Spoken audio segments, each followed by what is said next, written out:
opraal op langs die pad en my bene wou nie meer dra.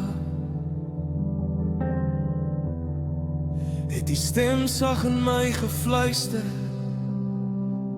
my kind, ek is nog hier by jou. Deur elke tree en elke traan was die hand nog altyd daar. Nie deur my krag nie, maar deur genade het ek aangehou om te gaan.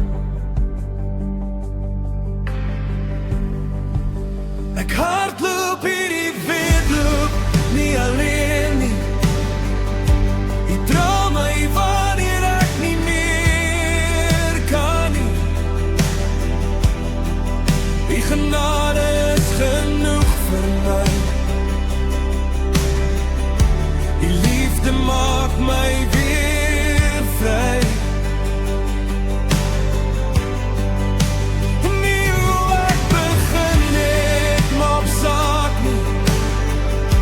Maar hoe ek eendag by U sal staan, met my op U ewige troon, hardloop ek tot die einde aan.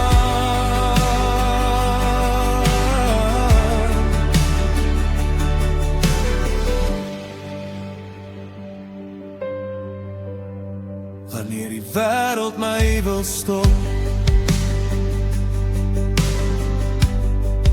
en die pad te styl begin raak, dan onthou ek U beloftes,